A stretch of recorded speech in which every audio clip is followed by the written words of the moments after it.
എല്ലാവർക്കും നമസ്കാരം. പുതിയൊരു വീഡിയോയിലേക്ക്. ഈ വീഡിയോയിൽ നമുക്ക് 2018 കേട്ട ഒരു വാർത്തയുമായി ബന്ധപ്പെട്ട ഒരു വീഡിയോ ആണിത്. നമ്മൾ 2018 മെയ് മാസത്തിൽ ഒരു കേരളത്തെ എല്ലാ മാധ്യമങ്ങളും ഒരാഴ്ചയോളം സംപ്രേഷണം ചെയ്തുകൊണ്ടിരുന്നൊരു വാർത്തയായിരുന്നു നീനു കെവിൻ. അപ്പോൾ ഈ വാർത്തയെ സംബന്ധിച്ച് നമുക്ക് ഒരു ഒട്ടുമിക്ക കേരള സമൂഹത്തിനും അറിയാവുന്ന ഒരു കൊലപാതകമായിരുന്നു. ദുരഭിമാന കൊല എന്ന് പറഞ്ഞാൽ ദുരഭിമാന കൊല എന്ന് പറഞ്ഞു കഴിഞ്ഞാൽ നമുക്ക് എല്ലാവർക്കും അറിയാം. അതായത് ഈ കഥ അല്ലെങ്കിൽ ഈ സംഭവം നടക്കുന്നത് കോട്ടയം ജില്ലയിലാണ്. കോട്ടയം ജില്ലയിൽ കെവിൻ എന്ന യുവാവ് ഗൾഫിലൊക്കെ പോയി കുറച്ച് സാമ്പത്തികമൊക്കെ ആയിട്ട് വന്ന് കഴിഞ്ഞപ്പോൾ അദ്ദേഹത്തിൻ്റെ സുഹൃത്ത് വഴി കോട്ടയത്ത് ഒരു ഹോസ്റ്റലിൽ നിൽക്കുന്ന ഒരു പെൺകുട്ടിയെ സൗഹൃദമുണ്ടായിരുന്നു. അപ്പോൾ ആ പെൺകുട്ടിയെ കാണാൻ പോകുന്ന സന്ദർഭത്തിൽ കൂടെ നീനു എന്ന് പറയുന്ന രണ്ട് പെൺകുട്ടികളാണ് വന്നത്. അപ്പോൾ നീനു എന്ന് പറയുന്ന ആ പെൺകുട്ടിയുമായിട്ട് ഈ കെവിൻ സൗഹൃദം പിന്നീട് പ്രണയത്തിലാകും. ആ പ്രണയത്തിന് ഇടയ്ക്ക് കെവിൻ ഗൾഫിൽ പോയി കുറച്ച് സാമ്പത്തികമൊക്കെ ഉണ്ടാക്കി നീനുവിനെ വിവാഹം കഴിച്ച് താമസിക്കാം അല്ലെങ്കിൽ കുടുംബജീവിതം നയിക്കാമെന്ന ചിന്തയിലായിരുന്നു ഈ കെവിൻ മുന്നോട്ട് പോയത്. അതിനിടയ്ക്ക് ഈ സംഭവം വീട്ടിലറിയുകയും വീട്ടിൽ ഒരു ക്രിസ്ത്യൻ ഉയർന്ന ഫാമിലിയിൽപ്പെട്ട ആൾക്കാരായിരുന്നു. നീനുവിൻ്റെ ഫാമിലി ക്രിസ്ത്യൻ വിഭാഗത്തിൽ ഉയർന്ന ജാതി, ക്രിസ്ത്യനിൽ ഒരുപാട് ഉപവിഭാഗങ്ങളുണ്ട്. അതിൽ ഉയർന്ന ജാതിയിൽപ്പെട്ട ഒരു വിഭാഗമായിരുന്നു ഈ നീനുവിൻ്റെ കുടുംബം. അപ്പോൾ ഒരു കാരണവശാലും അവർ ഈ വിവാഹത്തിന് സമ്മതമല്ലായിരുന്നു. നോർമൽ നോക്കുവാണെങ്കിൽ നമ്മുടെ കേരളത്തിൽ അങ്ങോളം ഇങ്ങോളമുള്ള ജാതി വ്യവസ്ഥയുടെ വേറൊരു പതിപ്പായിരുന്നു ഇത്. അങ്ങനെ നീനുവിൻ്റെ ഈ സംഭവം ഇങ്ങനൊരു കെവിനുമായിട്ട് ഒരു വിവാഹം അല്ലെങ്കിൽ ഒരു അഫെയർ ഉണ്ടെന്ന് അറിഞ്ഞു കഴിഞ്ഞപ്പോൾ ആ വീട്ടുകാർ കെവിൻ്റെ കാര്യം ഒരു പ്രശ്നമുണ്ടാകുകയും അതേ തുടർന്ന് കോടതിയിൽ പോവുകയും ചെയ്തു. കോടതിയിൽ പോയപ്പോൾ നീനു പറഞ്ഞു, ഞാൻ കെവിൻ്റെ കൂടെ താമസിക്കത്തുള്ളൂ എന്ന് പറഞ്ഞു. കെവിൻ്റെ കൂടെ ഞാൻ പോകത്തുള്ളൂ എന്ന് പറഞ്ഞ് കോടതിയിൽ വെച്ച്. അപ്പം കോടതിയിൽ നിന്നും നീനുവിൻ്റെ മാതാപിതാക്കൾ കെവിൻ്റെ ഫാമിലിയോട് പറഞ്ഞു, അത് പ്രായപൂർത്തിയായി കഴിയുമ്പോൾ അല്ലെങ്കിൽ പഠനം കഴിഞ്ഞു കഴിയുമ്പോൾ വിവാഹം കഴിച്ചു കൊടുക്കാം എന്നുള്ള രീതിയിലേക്ക് അവർ ആ സംഭവത്തെ മാറ്റുകയും പിന്നീട് ആ സമയത്ത് നീനുവിന് ഒരു ബ്രദറുണ്ട്, അദ്ദേഹം ഗൾഫിലായിരുന്നു. ആ സഹോദരൻ ഇതറിഞ്ഞപ്പോൾ അന്നേരം തന്നെ നാട്ടിലേക്ക് ടിക്കറ്റ് ബുക്ക് ചെയ്ത് നാട്ടിൽ വരികയും നീനുവിൻ്റെ സഹോദരൻ നാട്ടിൽ വരികയും കുറച്ച് 10-12 ഗുണ്ടകളെയും ചേർത്ത് നീനുവിൻ്റെ അപ്പോൾ നമുക്കറിയാം, നമ്മൾ പലപ്പോഴും ചിന്തിച്ചിട്ടുണ്ട്, നീനുവിൻ്റെ കെവിനുമായിട്ട് അപ്പോൾ സൗഹൃദമുണ്ട്. നീനു വന്നപ്പം കോട്ടയത്ത് ഒരു ഹോസ്റ്റലിലാണ് താമസം. അപ്പോൾ അങ്ങനെ ഈ പ്രായപൂർത്തിയായി കഴിയുമ്പോൾ അല്ലെങ്കിൽ പ്രായപൂർത്തിയാകുന്നതിനപ്പുറം ഈ പഠനം കഴിഞ്ഞ് കഴിയുമ്പോൾ നീനു വന്ന് കോട്ടയത്തെ ഒരു സ്കൂളിൽ ഡിഗ്രി വിദ്യാർത്ഥിയായിരുന്നു. അപ്പോൾ അത് പഠനം കഴിഞ്ഞ് വിവാഹം നടത്തി തരാം എന്നുള്ള വാക്കാലെയാണ് പോയിരുന്നത്. പക്ഷേ ഈ സഹോദരൻ ഗൾഫിൽ നിന്ന് തിരിച്ചു വന്നു കഴിഞ്ഞ് ഈ കെവിൻ എന്ന ഒരു റിലേഷനിൽപ്പെട്ട ഒരു വീട്ടിലാണ് താമസിക്കുന്നത്. അവിടുത്തെ ആളും ഈ കെവിനെയും കൂട്ടി ഇവർ വണ്ടിയെ കൊണ്ടുപോയി ഒരുപാട് മർദ്ദിച്ച വഴിക്ക് ഇവർ ഒരുപാട് ജാതീയപരമായ കാര്യങ്ങളൊക്കെ പറയുന്നുണ്ട്. അതോടൊപ്പം തന്നെ ഈ കെവിൻ അവിടുന്ന് ഓടി രക്ഷപ്പെടാൻ നോക്കിയപ്പോൾ ഇവർ പുറകെ പോയി കായലിൽ വെള്ളത്തിൽ മുങ്ങി മരിച്ചു എന്നാണ് പോസ്റ്റ്മോർട്ടം റിപ്പോർട്ട്. വെള്ളത്തിൽ മുക്കിക്കൊന്നു എന്നുള്ളതാണ് മൊഴി വന്നേക്കുന്നത്.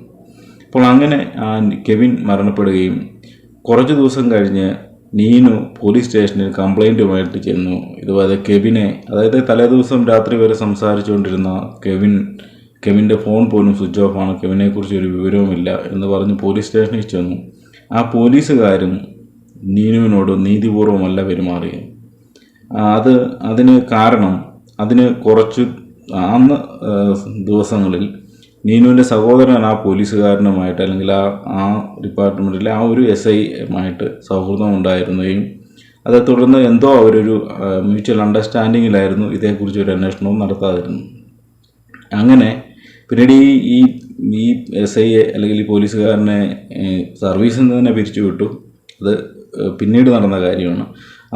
അത് കഴിഞ്ഞ് പിന്നീട് നീനു പിന്നെ നമ്മൾ വാർത്തകളിലൊക്കെ അറിയുന്നത് നീനുവിൻ്റെ കെവിൻ കൊല്ലപ്പെട്ടു എന്നുള്ളതാണ്. അത് കേരളത്തെ നടുക്കിയ ഒരു ദുരഭിമാന കൊലയായിരുന്നു. ഈ ദുരഭിമാന കൊല എന്ന് പറയുമ്പോൾ നമ്മൾ വളരെ ഓർക്കേണ്ട ഒരു കാര്യം, ഇന്ത്യൻ നിയമം അനുസരിച്ച് ഒരു പെണ്ണിനും ചെറുക്കനും അല്ലെങ്കിൽ ഒരു പ്രായപൂർത്തിയായി കഴിഞ്ഞാൽ വിവാഹം കഴിച്ച് താമസിക്കാനുള്ള എല്ലാ റൈറ്റ്സും തരുന്ന ഒരു നിയമസംഹിതയുള്ള ഒരു രാജ്യമാണ്. പക്ഷേ ചിലപ്പോൾ ജാതീയമായ തട്ടുകളിൽ നിൽക്കുമ്പോൾ, അങ്ങനെ ഒരു കുടുംബം എന്നുള്ള സിറ്റുവേഷനിൽ നിൽക്കുമ്പോൾ ഒരിക്കലും അങ്ങനെ ആ വീട്ടുകാരുടെ സമ്മതമില്ലാതെ ഒന്നും ചെയ്യാൻ പറ്റത്തില്ല. പിന്നീട് കെവിൻ മരണപ്പെട്ടു. കെവിനെക്കുറിച്ച് പിന്നെ മാധ്യമങ്ങളൊക്കെ അന്വേഷിച്ചപ്പോൾ കെവിൻ കോട്ടയത്തുള്ള ഒരു ആളുടെ മകനാണെന്നും ജോസഫ്, ഇതിനെക്കുറിച്ച് മാധ്യമങ്ങൾ ഒരുപാട് കാര്യങ്ങൾ നമുക്കറിയാവുന്ന കാര്യമാണ്. പക്ഷേ അങ്ങനെ നീനു അവസാനം ഈ കേസ് കോടതി വന്നു കഴിഞ്ഞപ്പോൾ കോടതി ഈ കെവിൻ്റെ കൊലപാതകം നീനുവിൻ്റെ സാക്ഷിമൊഴി അല്ലെങ്കിൽ നീനുവിൻ്റെ സ്റ്റാൻഡ് കോടതിക്ക് ഏറ്റവും പ്രധാനപ്പെട്ട ഒരു കാര്യമാണ്. കാരണം നീനുവാണ് ഇതിൻ്റെ മെയിൻ ആൾ. കാരണം ആ പെൺകുട്ടിയെ അല്ലെങ്കിൽ ആ വ്യക്തിയെ കേന്ദ്രീകരിച്ചാണ് ഈ സംഭവങ്ങളെല്ലാം നടന്നിരിക്കുന്നത്. അപ്പോൾ ഈ വ്യക്തി മൊഴി മാറുകയോ എന്ന് പറഞ്ഞാൽ സ്വന്തം അപ്പനും സഹോദരനും അമ്മയ്ക്കും എതിരെയാണ് ഈ പെൺകുട്ടി ഈ സാക്ഷി പറയേണ്ടത്. കാരണം കെവിനെ കൊല ചെയ്യാൻ കൂട്ടുനിന്നവർ അല്ലെ ചെയ്തവർ എന്ന ലിസ്റ്റിലേക്ക് വരുമ്പോൾ തൻ്റെ സഹോദരനും തൻ്റെ ഫാദറും തൻ്റെ മദറും എല്ലാം ഉൾപ്പെടും. അപ്പോൾ അങ്ങനെ ഒരു സംഭവത്തിന് ഈ പെൺകുട്ടി സാക്ഷി പറയുമോ എന്ന് പലർക്കും അതിശയമുണ്ടായിരുന്നു. കാരണം സഹോദരനാണ്, അപ്പനാണ്, അമ്മയാണ്, തന്നെ 10-20 വർഷം വരെ നോക്കി വളർത്തിയ വീട്ടുകാരാണ്. അത് എന്ത് സംഭവിക്കും എന്ന് ജനങ്ങൾ നോക്കിയിരിക്കുമായിരുന്നു. പക്ഷേ അതിനൊക്കെ മാറ്റമുണ്ടായി. ആ പെൺകുട്ടി തൻ്റെ വീട്ടുകാർക്കെതിരെ തന്നെ സാക്ഷി പറഞ്ഞു. അത് കെവിൻ്റെ അതായത് നീനുവിൻ്റെ സഹോദരന് ജീവപര്യന്തം ശിക്ഷ കിട്ടുകയും നീനുവിൻ്റെ അമ്മയെ മാപ്പുസാക്ഷിയാക്കി വിടുകയും അതോടൊപ്പം തന്നെ നീനുവിൻ്റെ അപ്പന് കുറച്ച് ശിക്ഷ, 1 വർഷം കാലാവധിയാണെന്ന് തോന്നുന്നു, ശിക്ഷ കഴിഞ്ഞ് ഇറങ്ങുകയും പിന്നെ സഹോദരൻ്റെ അതായത് അമ്മയുടെ ആങ്ങളയുടെ മക്കൾ കുറച്ച് പേരുണ്ടായിരുന്നു, അവർക്കൊക്കെ ജീവപര്യന്തം കൊടുക്കുകയും അതോടൊപ്പം തന്നെ ഇതിന് കൂട്ടുനിന്ന SIക്ക് അല്ലെ പോലീസുകാരനെ സർവീസിൽ നിന്ന് പിരിച്ചുവിടുകയും ഒക്കെ ചെയ്തൊരു വലിയൊരു സംഭവ വികാസങ്ങളുള്ള ഒരു ഇതായിരുന്നു. അന്ന് പലരും ചിന്തിച്ചു, അന്ന് നീനുവിൻ്റെ സ്റ്റാൻഡ് എന്ന് പറഞ്ഞാൽ ഞാൻ കെവിൻ്റെ വിധവയായി അല്ലെങ്കിൽ കെവിനെ കല്യാണം കഴിച്ചില്ല എന്ന് മാത്രമേ ഉള്ളൂ, ഞാൻ ഇവിടെ ഈ അപ്പൻ്റെയും അതായത് കെവിൻ്റെ അപ്പൻ്റെയും അമ്മയുടെയും കൂടെ ഞാനിനിയും താമസിക്കും എന്നുള്ള രീതിയിലായിരുന്നു നീനുവിൻ്റെ സ്റ്റാൻഡ്. അതിനുശേഷം നീനു വേറെവിടെ സ്ഥലത്ത് പഠിക്കാൻ പോയെന്നൊക്കെ നമ്മൾ മാധ്യമങ്ങളിലൂടെ കണ്ടു. അത് കഴിഞ്ഞ് നീനു അവരുടെ വീട്ടിൽ അതായത് കെവിൻ്റെ അപ്പൻ്റെയും അമ്മയുടെയും കൂടെയായിരുന്നു താമസം. അതിനിടയ്ക്ക് കെവിൻ്റെ ഒരു പെങ്ങളുണ്ടായിരുന്നു, പെങ്ങളുടെ കല്യാണം കഴിഞ്ഞു. അതോടൊപ്പം തന്നെ നീനു പഠനം നടത്തുന്നു. അപ്പം നീനുവിൻ്റെ ഇനിയും ഫ്യൂച്ചർ അല്ലെങ്കിൽ ഇനി എന്താകും എന്നുള്ളൊരു രീതിയിലേക്ക് ജനങ്ങൾ ചിന്തിച്ചിരുന്നു. ഇപ്പം നമ്മൾ പലപ്പോഴും ചിന്തിക്കും, ഇങ്ങനെ ഒരു 10-22 വയസ്സുള്ള ഒരു പെൺകുട്ടി, ഒരു യുവാവ് അല്ലെങ്കിൽ ആ പെൺകുട്ടി കാരണമാണ് ആ യുവാവ് മരിക്കാനിടയായത്. അതോടൊപ്പം തന്നെ ആ സംഭവത്തിൽ ഇനി നീനു എന്ത് ചെയ്യും? അതോ നീനു ഇങ്ങനെ കെവിൻ്റെ വിധവയായിട്ട് ഇങ്ങനെ കഴിഞ്ഞുകൂടാനാണോ എന്നൊക്കെ നമ്മൾ ചിന്തിച്ചിരുന്നു. ഇതിൽ നമ്മൾ ഏറ്റവും കൂടുതൽ ചിന്തിക്കേണ്ട ഒരു കാര്യം, കെവിൻ്റെ അപ്പൻ അമ്മ ഇവർ 2 പേര് നീനുവിനെ സ്വന്തം മകളെ പോലെയാണ് അവരുടെ വീട്ടിൽ അവർ താമസിപ്പിച്ചത്. കാരണം സ്വന്തം മകനെ ഇത്ര ക്രൂരമായിട്ട് കൊന്ന ഒരു വീട്ടുകാരുടെ മകളെ അവർ നല്ല രീതിയിൽ അവരോട് നോക്കി, അവർ പഠിപ്പിച്ചു. അത് കഴിഞ്ഞ് ഇന്ന് ഈ കാര്യം ഇവിടെ പറയാൻ അല്ലെങ്കിൽ ഈ വീഡിയോ ഇത് ചെയ്യാൻ ഉള്ള ഒരു കാരണം, ഈ നീനുവിൻ്റെ കല്യാണം കഴിഞ്ഞു എന്നൊക്കെ നമ്മുടെ വാർത്തകളിൽ നമ്മളിപ്പം കേൾക്കാൻ കഴിഞ്ഞു. ആ വാർത്തയുടെ കാര്യമെന്ന് പറയുന്നത് ഒരു വയനാടുള്ള യുവാവിനെ കല്യാണം കഴിച്ചു എന്നുള്ളതാണ് വാർത്ത. അതിന് മുൻകൈ എടുത്തത് ഈ കെവിൻ്റെ ഫാദറായിരുന്നു എന്നാണ് നമ്മൾ അറിയാനിടയായത്. അപ്പോൾ അതിൽ നിന്ന് നമുക്ക് മനസ്സിലാക്കാൻ കഴിയും, കെവിൻ്റെ ഫാദർ നമുക്ക് മനസ്സിലാകും മനുഷ്യനാണ്. കെവിൻ്റെ ഫാദറിന് ആരോഗ്യം ക്ഷയിക്കും, അമ്മയ്ക്ക് ആരോഗ്യം ക്ഷയിക്കും. അതോടൊപ്പം തന്നെ കെവിൻ്റെ സഹോദരി വിവാഹം കഴിച്ച് വേറൊരു വീട്ടിലാണ്. നീനുവിനെ പിന്നെ ഇനിയും ആര് നോക്കും? അല്ലെങ്കിൽ രണ്ടാമത്തെ കാര്യം, നീനുവിൻ്റെ ശരിക്കും റിയലായിട്ടുള്ള ഫാദറും മദറും ഒരിക്കലും നീനുവിനെ ഇനിയും കൂടെ കൊണ്ടുപോകുമോ എന്ന് വളരെ നമ്മൾ സംശയിക്കേണ്ടിയിരിക്കുന്നു. അപ്പോൾ അങ്ങനെ ഉള്ളപ്പോൾ ഒരു കാരണവശാലും നീനുവിന് ഒരു ജീവിതം, അല്ലെങ്കിൽ ആ ഫാമിലിയിൽ നീനുവിന് തുടർന്ന് പോയാൽ കുറച്ച് വർഷങ്ങൾ കഴിയുമ്പോൾ നീനുവിന് പല പ്രശ്നങ്ങളും ഉണ്ടായേക്കാം. അപ്പം അതുകൊണ്ടായിരിക്കാം ആ അപ്പൻ മുൻകൈ എടുത്ത് നീനുവിനെ ഒരു പുതിയ വിവാഹ ജീവിതത്തിലേക്ക് പ്രവേശിപ്പിച്ചതെന്ന് തോന്നുന്നു.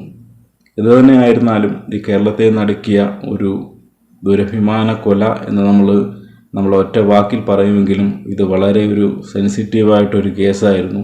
അന്ന് 2018 മെയ് മാസത്തിൽ വളരെ കേരളത്തിൽ ഭയങ്കര, അത് കോട്ടയം ജില്ലയിലും ഹർത്താൽ വരെ ഉണ്ടായ വലിയൊരു സംഭവമായിരുന്നു. കാരണം നോർത്ത് ഇന്ത്യൻ മറ്റ് സംസ്ഥാനങ്ങളിലൊക്കെ ഉയർന്ന ജാതിയിൽപ്പെട്ട ഒരു പെണ്ണ് അല്ലെങ്കിൽ താഴ്ന്ന ജാതിയിൽപ്പെട്ട ഒരാളെ കല്യാണം കഴിക്കുകയൊക്കെ ചെയ്ത എല്ലാവരെയും അപ്പനും അമ്മയും ചുട്ടു കൊന്നതും ഒക്കെ നമ്മൾ കേട്ടിട്ടുണ്ട്. പക്ഷേ നമ്മുടെ കേരളം എന്ന് പറയുന്ന സംസ്ഥാനം സെക്കുലറായിട്ട്, അല്ലെങ്കിൽ നമ്മുടെ എല്ലാ മതസ്ഥരെയും ഉൾക്കൊള്ളുന്നുവെങ്കിലും ജാതീയമായിട്ട് ചില വേർതിരിവുകളൊക്കെ ഉണ്ടെങ്കിൽ തന്നെ ഇങ്ങനൊരു കൊലപാതകത്തിലേക്ക് വളരെ ചുരുക്കമായിരുന്നു. പക്ഷേ പണ്ട് കാലങ്ങളിൽ ഉണ്ടായിട്ടുണ്ട്. എന്നിരുന്നാൽ തന്നെ ഈ 2018 എന്ന് പറയുന്ന ഒരു 5-6 വർഷം പുറകിൽ ആ സമയത്ത് ഇങ്ങനൊരു സംഭവം ഉണ്ടാകുക എന്ന് പറഞ്ഞാൽ വളരെ ഞെട്ടിപ്പിക്കുന്നതായിരുന്നു.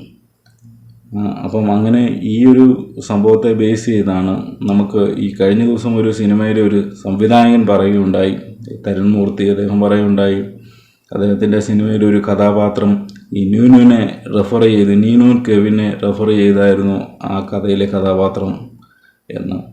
എന്നിരുന്നാൽ തന്നെയും ഇത് നമുക്ക് മനസ്സിലാക്കേണ്ട ഒരു കാര്യം, പ്രണയബന്ധങ്ങളിൽ അല്ലെങ്കിൽ ഇങ്ങനെയൊക്കെയുള്ള കാര്യങ്ങളിൽ വളരെ ഇപ്പോഴും ഒരു 91 അല്ലെങ്കിൽ വളരെ പുറകിലേക്ക് ചിന്തിക്കുന്ന ഒരു കൂട്ടം വിഭാഗം നമ്മുടെ സമൂഹത്തിൽ ജീവിക്കുന്നുണ്ട് എന്നുള്ളതാണ്. നമ്മൾ ഈ വിവാഹ ജീവിതം അല്ലെങ്കിൽ ഈ ദാമ്പത്യ ജീവിതം ഇതൊക്കെ പറയുമെങ്കിലും ഈ കേരളത്തിലെ ഈ കൊലപാതകം അല്ലെ ദുരഭിമാന കൊല എന്ന് നമ്മൾ വിശേഷിപ്പിക്കുന്ന ഈ സംഗതി, ഇത് പല രാജ്യങ്ങളിലും ഇങ്ങനെ ഒരു സംവിധാനമില്ല. ദുരഭിമാന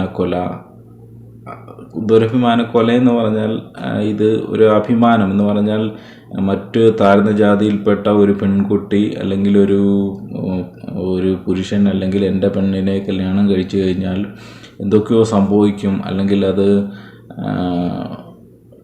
മറ്റ് പല ഇതിലേക്കും മാറും എന്നൊക്കെ കരുതുന്ന ഒരു വിഭാഗം നമ്മുടെ ഈ കേരള സമൂഹത്തിൽ അല്ലെങ്കിൽ ഇന്ത്യൻ സമൂഹത്തിൽ തന്നെ ഉണ്ട് എന്നുള്ളതാണ്.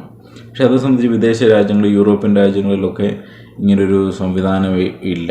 കാരണം അവിടെ ഒരു വേറൊരു രീതിയിലുള്ള നല്ല ഈ സാമ്പത്തിക അടിത്തറയിലൊക്കെ ഊന്നിയ വേറൊരു രീതിയാണ്.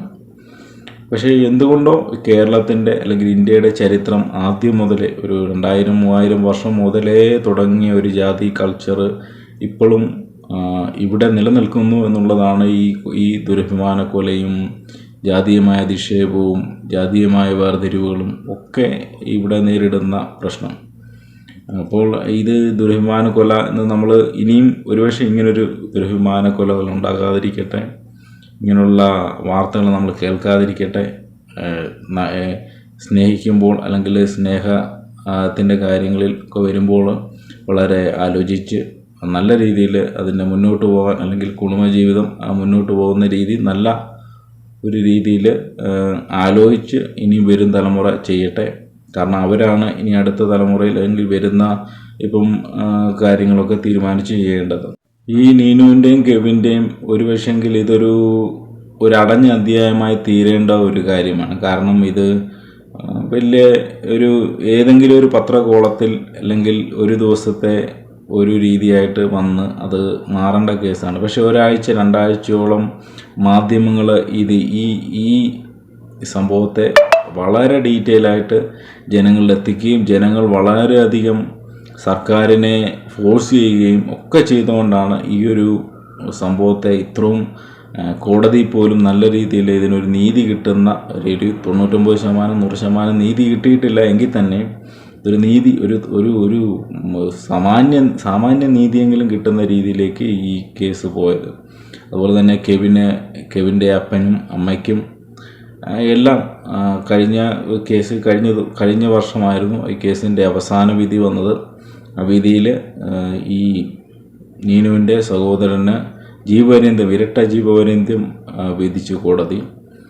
അപ്പം അങ്ങനെയൊക്കെ ഒരുപാട് സംഭവവാസങ്ങൾ നടന്ന ഒരു ഇതാണ് ഈ നീനു കെവിൻ്റെ കേസ്.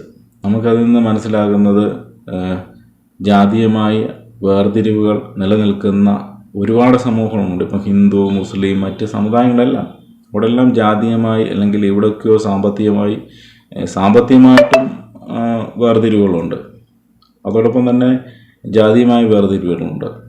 അപ്പം ഇതൊക്കെ മാറ്റി നല്ലൊരു സെക്കുലറായിട്ടൊരു കൺട്രിയായി നമ്മുടെ രാജ്യം മാറട്ടെ.